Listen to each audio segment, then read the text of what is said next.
तो देखो दोस्तों, आज हम बात करने वाले हैं घातांक के नियम। घातांक के जो नियम होते हैं वो क्या होते हैं, और जो हमारे पास यहाँ पर जी इस वीडियो में आपको बताऊंगा कि जो घातों के नियम हैं वो कौन कौन से हैं। यहाँ पर टोटल हम 10 नियमों की बात करेंगे और उनको अच्छी प्रकार से समझेंगे। जो हमारे पास घातें होती हैं उनके अगर घात कौन सी लगी हैं तो तब क्या होगा, अगर अलग अलग संख्या हैं और उनके घातें भी अलग अलग हैं या सेम घातें तो तब क्या करेंगे। ये ऐसा हमारा आज का वीडियो होने वाला है। अगर आपने वीडियो पूरा देख लिया तो आपको जो घातों से संबंधित कोई भी समस्या नहीं आएगी। तो चलिए हम स्टार्ट करते हैं। तो जैसे मान लो हमारे पास एक संख्या है, कोई भी मान लो ए संख्या है। अब ये संख्याएं, अगर इस संख्या के हमारे पास ए की घात शून्य है तब इसका मान क्या होगा। तो अगर हमारे पास ए की घात शून्य है तो हमारे पास जो मान होगा वो ये एक होगा। जैसे हम उदाहरणों की बात करें तो हमारे पास यहाँ पर कोई भी मान लो, जैसे 5 की घात शून्य या 7 की घात शून्य, तब इनका मान क्या होगा, एक होगा।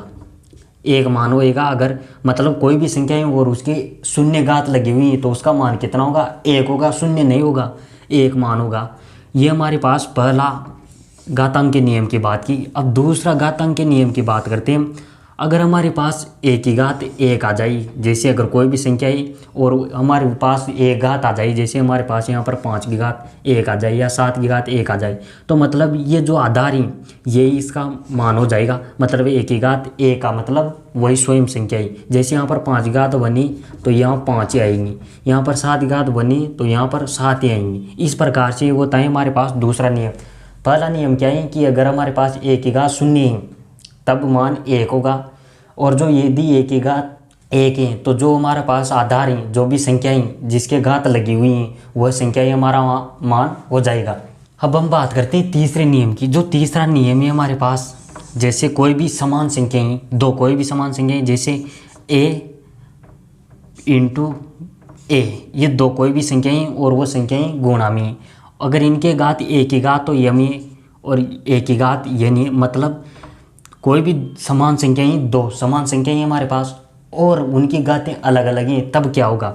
अगर हमारे पास जो अगर ये आधार समान है, दोनों जो भी घातें हैं उनका आधार समान है, तो हमारे पास एक हमें लिख देना ही, मतलब एक संख्या को लिख देना है और यम प्लस यन कर देना ही, ये हमारे पास इसका मान हो जाएगा। जैसे हम बात कर लेते हैं, हमारे पास 5 की घात 2 ही इंटू 5 की घात 3 ही।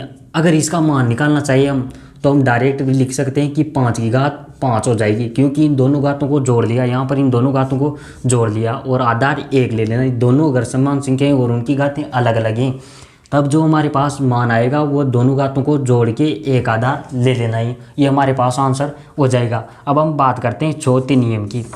अगर ये से मतलब अगर ये गुणा में यहाँ पर, तो अगर ये भाग चिन्ह में बदल जाए, जैसे ए यम भाग चिन्ह ए यन, अगर ये आ जाए तब क्या होगा। अगर दोनों संख्याएं समान हैं और आधार, मतलब आधार तो समान है और जो घातें हैं वो अलग अलग हैं, तब क्या होगा, तब इनका मान आएगा, मतलब आधार तो एक ले लेना है। अब यम में से हमें यन घटा देना है, मतलब ए यम में भाग दे रहे हैं ए यन का, तो यहाँ पर यम में से यन घटा देंगे और आधार एक ले लेना है। जैसे हम बात करते हैं इसी उदाहरण की, अगर यहाँ पर होता 5 घात 3 भाग चिन्ह 5 की घात 2 मान लो, तो अगर ये, तो अब हमें क्या करना है, एक आधार ले लेना है और 3 में से 2 घटा देना है, मतलब 5 की घात 1, मतलब 5 की घात 1 है, मतलब 5, ये हमारा आंसर आ जाएगा। ये हमारे पास था चौथा नियम।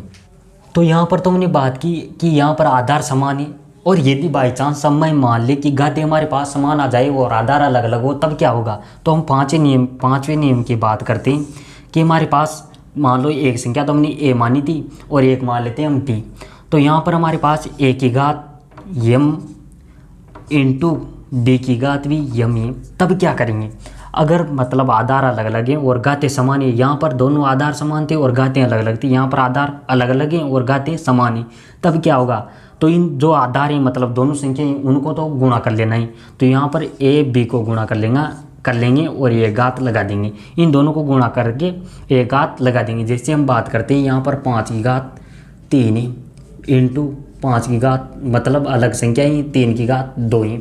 अब इनका दोनों का मान निकालना है हमें, तो यहाँ पर 5 की घात 3 है और 3 की घात 3 है, तब इनका मतलब घातें तो समान ही और जो आधार हैं वो अलग अलग हैं, तो इन आधारों को गुणा कर लेंगे। 15 की घात यहाँ पर हो जाएगा 3, ये हमारा आंसर हो जाएगा। इस प्रकार से हमें इस 5वें नियम को समझना है। अब हमारे पास आता है छठा नियम। ये तो गुणा में थी, अगर भाग में आधार अलग अलग हो और घातें समान हो तब क्या होगा, तो ए यम भाग चिन्ह बी यम।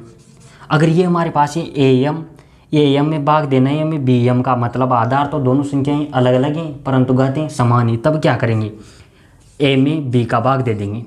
ए हैं इसमें बी का भाग दे देंगे और जो हमारे पास घातें आएगी वो ये घात लगा देंगे, इसकी लगाओ चाहे इसकी घात लगाए, एक घात लगा देंगे, मतलब यम घात आ जाएगी।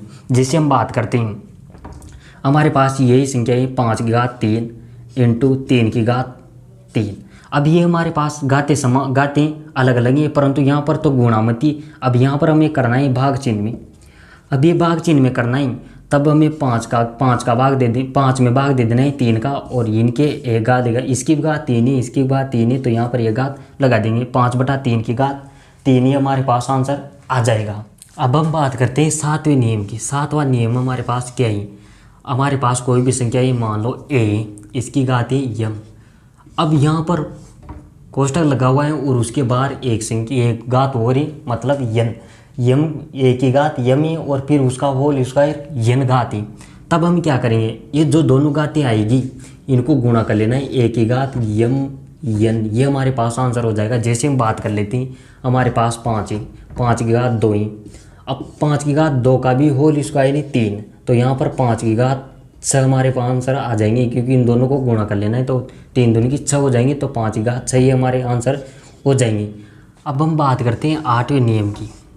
8वां नियम क्या है, जैसे हमारे पास कोई भी संख्या है और इसकी घात माइनस में आ रही है। अब एक घात माइनस में आ रही है तो इस घात को हम प्लस बना सकते हैं, कैसे, 1/a की घात यम, मतलब यहाँ पर इस संख्या को ले जाना है। अगर हमसे ये सब बूझ लिया जाए कि यहाँ पर मतलब ये संख्या ये घात अगर ये यहाँ पर यम घात है ये माइनस में हो तब यहाँ पर लाएंगे तब प्लस में हो जाएगी। जैसे हम बात करते हैं अगली जो मतलब ए की घात माइनस यम है, तो इसको अगर प्लस में लाएंगे तो 1/a की घात यम हो जाएगी। अब यहाँ पर हमसे बूझ लिया जाए कि ए की घात 1/a की घात माइनस यम है, तब हम क्या करेंगे, इस यम को ऊपर, मतलब ये संख्या जो नीचे है हमारे पास इस संख्या को ऊपर लेके आएंगे, तब इसकी घात हो जाएगी ए की घात यम, ये हमारे पास हो जाएगा। इस प्रकार से अगर यहाँ पर ऊपर अगर हमारे पास माइनस में घात दी हुई है तो उसको बटा में लिख देंगे, वो हमारे पास माइनस में प्लस में हो जाएगी। और यहाँ पर यदि बटा में हमारे पास माइनस में दे रखिएगा तो उसको ऊपर लाएंगे तो वो प्लस में हो जाएगी। अब ये तो किए हमने बात घातांक के नियम की। अब यहाँ पर 2 और मैं बात करता हूँ, परंतु वो एक प्रकार से हमें क्वेश्चन के रूप में लगेंगे। जैसे हम बात करते हैं 9वां नियम की। 9वां नियम क्या है, हमारे पास 2 संख्याएं दी हुई, जैसे a की घात 3 x है बराबर यहाँ पर फिर a की घात 12 है।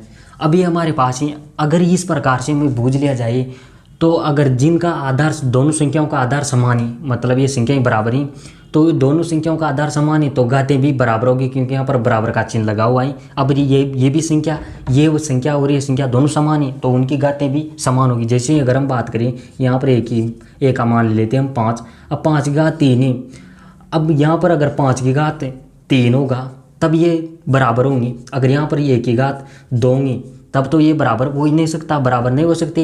अगर इनको बराबर करना है हमें तो हम क्या करेंगे, यहाँ पर 5 की घात 3 लाना है। अब यहाँ पर ये दोनों संख्याएं समान है, मतलब इनकी घातें भी समान होगी।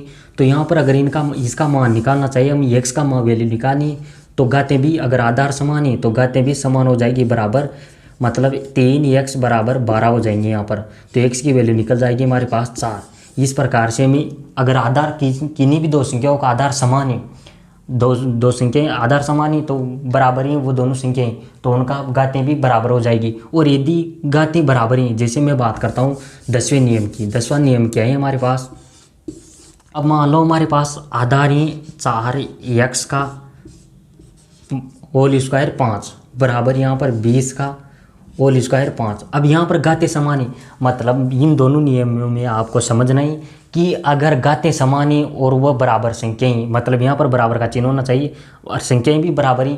जैसे यहाँ पर 5 होते 5 की घात 3 है तो यहाँ पर 5 की घात 3 होनी चाहिए। अगर यहाँ पर 5 की घात 3 है और यहाँ पर 5 की घात 2 है तो वो बराबर नहीं हो सकती। अगर घातें बराबर हैं तो उनके आधार भी बराबर होंगे।